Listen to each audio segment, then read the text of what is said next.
Right, well with us we have Steve and Paul from the Sex Pistols, who whether they like it or not, have got the hottest record, hottest album in Britain at the moment. Welcome to the show, Stephen. Hello. First of all, can we go going over, say, a year ago, because down in the land down under, we didn't know that much about you until Anarchy in the UK, which caused a storm both in the UK and then eventually down in Australia with EMI. Can you tell us a little bit about the group before you actually broke or signed up with EMI? Steve? When you've been I forgot. It's only a year ago. Do you know? Paul? Well, before we signed with EMI? Yeah. I mean, what were you doing? Yeah, we was just playing around clubs in London, built up a big following, and that led up to the signing with EMI. They signed us about this time last year, I think. And at that stage, I mean, was there any aggro as far as the company was concerned? I mean, Who with? Between the group and the company. I mean, Yeah, all the time. Yeah, as soon as we started, they tried to tell us what single to bring out straight away, which was the wrong thing to do. They tried to tell us to bring out, I think it was Vacant straight away, but we wanted Anarchy in the UK, and we got it, and they didn't like that, so it was crap right from the start. now the row with EMI was over really what? I mean, what was the true story behind the break with EMI, Stephen? Don't know, still don't know. There was a lot of things, a lot of rumours saying that, oh fuck no, they were just scared of us really. Like they wanted us at first as a novelty, and like once they got us, they were scared of us. Scared in what respect though? Well, after that Grundy thing, they shit themselves, they didn't know what to do with us. Yeah. Then we went to, where was it? A&M. Amsterdam. Oh, that's right. And like, What's that? It's a couple of birds. where? Oh, one of them. And when we went to Amsterdam, like the press at the airport said we shit and puked up everywhere, and like we didn't. And we got to Amsterdam, we got a letter saying that they wanted to withdraw their contract, so they did. And we didn't have a rental company then. They give us £40,000. Well, at that stage, Anarchy in the UK had already been released, both UK, Europe, and down Yeah, but in Australia. they stopped bringing it out. Yeah, they stopped They bringing wouldn't it out. stock it. Like, they made out like no one could get in the records, but they just didn't fucking bother getting it out, putting it out anyway. Right. And then after that, there was a lull, and then you were signed up. A bit of a lull. Bit of a lull, and you were signed up then with A&M. Yeah, for a week. For a week, yeah. For a week. And then again, there was all the money thing, and they opted out of their contract. And then I read how you as a group were finding it rather frustrating in the sense that all you wanted to do was go out and play and put down a record. Was it that frustrating at that stage? Well, Yeah. I wanted to get it whittled out, but like, Yeah? it didn't fucking matter because like, they had all that dough, like, so we spent it. And what actually happened to the money? I mean, did you put it away, or you didn't really spend it all? You couldn't. Oh, we put Down the pub. put it into funds. Yeah. We give it to charity. We give it to Oxfam. Right. So then after that, So punks could get their clothes for nothing, see. Virgin Records signed you up, but by this stage you were sort of becoming cult heroes. I mean, is that what you wanted to happen? No, we wanted. As far as the press was No, concerned? we wanted to play. We hadn't been allowed to play. It's right from that Bill Grundy thing. Everyone got really paranoid right away, all the way since then. We just ain't been allowed to play, and it all started from that, really. Now, with the companies, the record companies, since I've been over here and just chatting around, there's been a lot of debate about whether, in fact, Bill Grundy was the one that was at fault by edging you all on. Well, no, it's just like if you walk down the fucking road, like me, if someone wants an argument, you give them an argument back, don't you? Yeah. And like he started it, he said, go on, you get another 5 seconds. So, What like, did you say, Steve? I just fucking give him a load of abuse, like. Yeah. And he asked for it, didn't he? Were you surprised then the next day when all the publicity hit the daily papers and spread right across the world? Yeah, it was pretty funny. It's like, you know, they put all that on the front fucking page for all that, just for swearing on the television. It's We fucking forgot about stupid, isn't it. We forgot about the whole thing a couple of hours after. We didn't expect nothing to happen from it. Okay, now, with, a year later, after sort of being with the release of the Anarchy in the UK, you've now been sort of hailed as the leaders of the new wave music or punk rock bands. That's right. But I mean, but there's 1,000,001 around. I mean, what are your opinion now of the bands that are around? Well, yeah, well, I mean, like they're trying. I mean, it's better to go and see them than Led Zeppelin, isn't it? Or someone like that.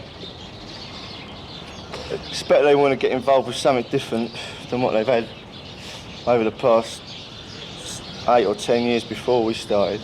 Yeah. You know what I mean? Has it affected you musically, like with it being recording, songwriting or anything like that, with all the controversy that has raged over the last, say, 12 months? Yeah, we just like to write songs what upset people even more now. Are you purposely going out to upset people? No, but people upset us, so like, we just do everything we can to get on their nerves. Are you all, or are you two anti-establishment? It's up to other people to decide, isn't it? We everyone- don't go out to say, oh, we're anti-establishment, we're this, we're that. We just do what we want to do. We're just ourselves. Yeah. If people don't like it, tough. Like, for instance, when you brought out God Save the Queen, a lot of people in the daily press, and then in some of the cases in the musical press, said you were anti-royalists. Are you anti-royalists? Well, I've never met the Queen in my life, so why should I want to know her? Is it big? I mean, do you think, well, let's Don't get on. bother about it. We don't bother about it. We just don't care about the Queen. She don't give a fuck about us, does she? Yeah, but not bothering about it, then why write a song about it? Why not? We write a song about how much we don't like her. Yeah. On that, Nothing wrong with that. It's only a statement, isn't it? Saying Yeah. something what you feel, just because you put it on a record.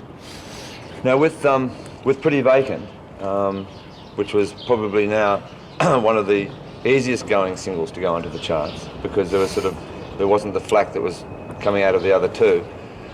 Is that the way you prefer it to be, like just to get on with the music and not worry about so much the bullshit that surrounds we things? get bullshit all the time from people. We're just trying to do what we want to do all the time. We just get bullshit all the time, non-stop. But from whom? From your recording Everyone, company? yeah. Not just them, everyone. All the press, everyone, all the media, you know. Yeah. I mean, Just won't leave us alone. yeah, well, exactly. I mean, like, you could pick up, I mean, for literally 8 months running, you could find that You can pick up the Sun today and find us in there. Yeah, but I mean, like for 8 months running, like, you found Sounds and NME, and now even Melody Maker and Record Mirror, Yeah. sort of giving you short space, say, this time a year ago, but sort of claiming you as a potentially good group, to now, where we're on the front cover every week. Did you get bored with that? I mean, what was your attitude towards that every week? Music papers. Yeah, they got nothing better to write about, I suppose, you know. They're just as fed up as writing about all the old shit groups as we. It just sells their papers, Yeah. putting us in it now. You know what I mean? Yeah. Like it putting is us on the boring. front. It just sells their papers. It's a bit stupid, really. Now, on the on the live side of things, is it proving frustrating for you that you're unable to play at a lot of gigs Yeah, of for course it is. many reasons? What, that we can't play live? Mm. Yeah, of course it is. We want to play live. That's the idea of being in a group, but we ain't been allowed to. We seem to have got more fucking successful not playing anywhere than we have playing, but like, we want to play, you know. Yeah.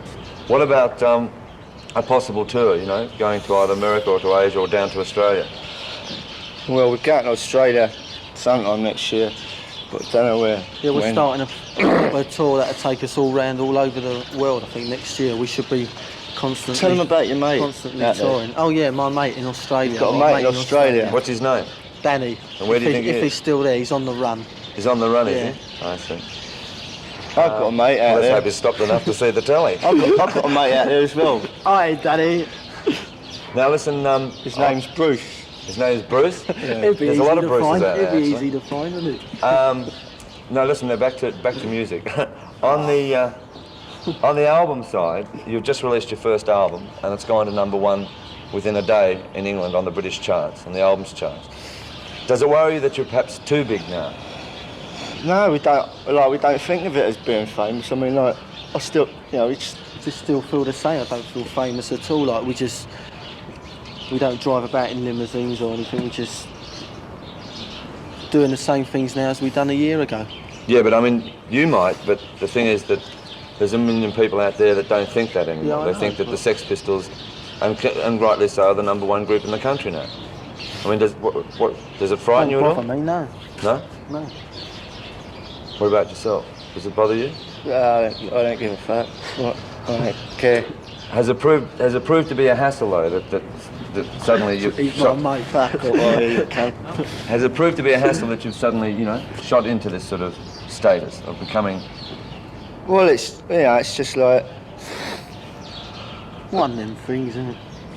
you know, like if we started out just being different, so like we're getting our, you know, we sort of like paid our dues all our fucking life, and like we're just getting something back for it, because like we started out, we didn't want to be nice and everything to please it. We just want to do what we want to do. Like now, everyone hated us, and then all of a sudden we sort of like become famous through that. Now, on the songwriting side of the group, I mean, are you all writing songs now or what? Yeah, we all write the songs. Yeah. Yeah. And like now, take Anarchy in the UK, and you were saying just a moment ago that you thought it was perhaps it came out too early. Yeah. Came out this time last year and weren't really big then at all, the punk rock movement, you know. Do you think it was slightly overshadowed by the controversy that was going around it? I mean, just on punk rock. No one took no notice of the music at all. All they was worried about was the front page headlines and everything. No one even bothered to listen to the records, and they didn't realise how good it was.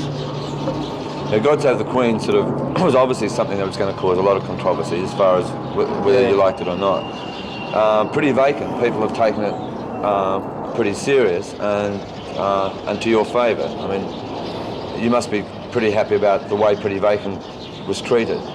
I don't know. I didn't really like Pretty Vacant. But like... In what respect? You didn't like it musically or the Yeah. way it was recorded or what? Yeah, well no, I just didn't like I never liked the song that much. I mean, like, everyone else likes it, so like... Is it hard for for the group to go in and reproduce the sound you're getting on stage? I mean, you've got so much energy. I mean, like, is it hard in the studio? No, it's better live than it is on record. That's what I'm saying. It's hard to recreate it in the studios, in the recorded studios. Not really. No, because like we argue so much that the frustration comes out when we actually play it and things like that.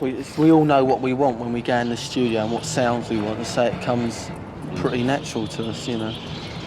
Now, on if I can be a bit personal with both of you. What colour pants have you got on? No. Don't look at I mean, what did your parents think of it when you first formed the group, and what did they think when this time last year when all the rage was going on about Parents? I ain't seen my mum and dad about fucking 4 years. Haven't you? What about yourself? they don't care. My mum really likes our records. She Yeah. likes No Fun the best. Yeah. And what about what about when God Save the Queen came out, and then again all the controversy raged, and then the Bill Grundy television thing? Was she worried then? Nah, she used to go around arguing with people in our favour. Yeah. If everyone had a go at her, you know, she used to argue back on our side. She's, you know, they don't care. Now, coming to the album, there was a lot of talk that the group didn't want any of the singles on the album. And I suppose one has to believe what they read. Yeah, it's all Bruce's fault. You asked He him, wanted them on the yeah. album. Yeah. He made us. And there was also a story how at one stage one of your producers was saying that there were some mislaid master tapes that got washed out in the rain or something like that. What was that? I ain't heard that one. I ain't heard that rumour. Oh, that's a new story. That's a new one. Yeah, that's a new one going around about the PisTOls. Are you completely happy with the album? What now? Yeah. As Yeah, far I'm as just glad it's out and everything. It's been such a long time, you know. yeah. But it's good, it's a good album. It's really good. Now the current single, "Holidays in the Sun." It's about an holiday in Berlin. About a what? It's about a holiday in Berlin. We went for an holiday for a week. Melton wanted to get us out of the way for a week, so we just wrote a song about it.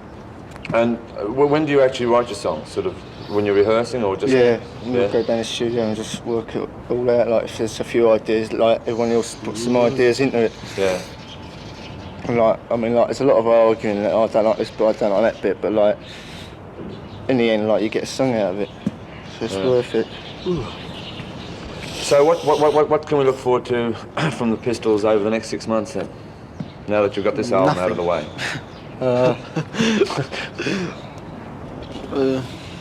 touring, playing as much as we can. Yeah. We're doing a big like tour. Is it worldwide or what? Yeah, as many countries as we can go worldwide to tour. next year. Yeah. It'll probably be Australia. Well, it will definitely be Australia in that and all. And obviously you're looking forward to that now. Yeah, Yeah. bit of sunshine. Okay, well listen, thanks very much for coming on the You show. can invite all the kangaroos to our gigs. To do the pogo. Yeah. Yeah. Put a Thanks. safety pin in the email. Thanks for... Thanks. Could you imagine kangaroos with safety pins? They do Walking around. pogo, don't they? Yeah. Thanks for coming on the show. You've been made out, and especially down in Australia, it's been the most impossible group to get along with. And all I Well- can say is it's been a pleasure talking to you. We're reasonable. Yeah, not bad at all. I wished I could say the same, mate. Thank you.